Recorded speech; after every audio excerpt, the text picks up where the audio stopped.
Look at the ground long enough. It starts to confess. A creek that runs the color of rust. White hills that aren't snow. A town that had to choose between staying and breathing. This is Picher, Oklahoma, where paperwork outlived a promise and progress came with a price. For decades, Picher sat in the heart of the tri-state mining district, pulling lead and zinc from below.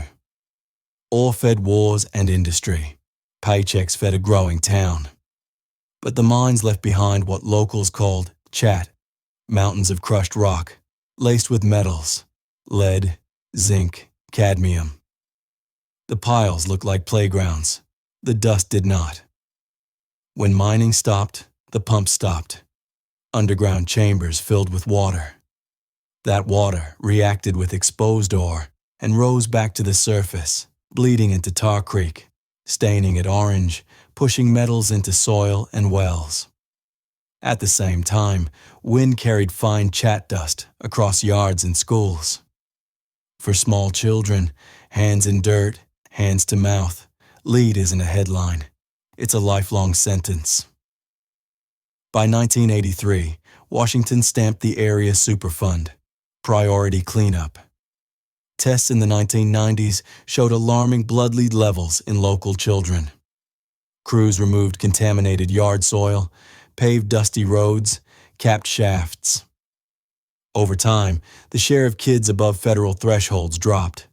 Proof that action matters, even when it comes late. The danger wasn't just in the dust. The town sat above a honeycomb of tunnels.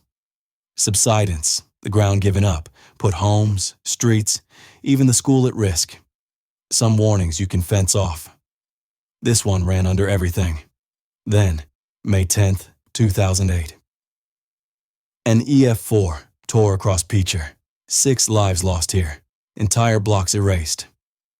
For a town already marked for relocation, the storm wasn't just weather. It was a deadline. Within days, federal funds accelerated a voluntary buyout. Checks to leave, demolition to follow. You can't rebuild atop a toxic maze and call it safety. Families took the offer. Streets went quiet.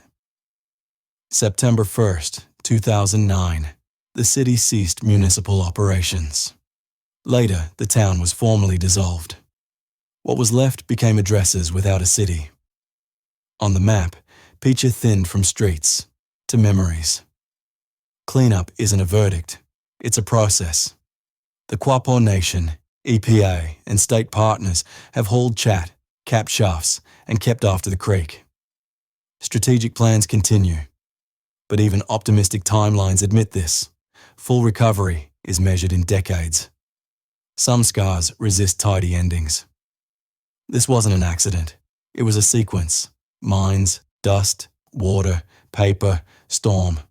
Maps remember. Paper remembers. People forget. If your school skipped it, the ground didn't.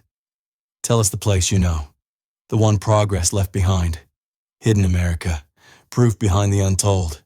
At Hidden America TV.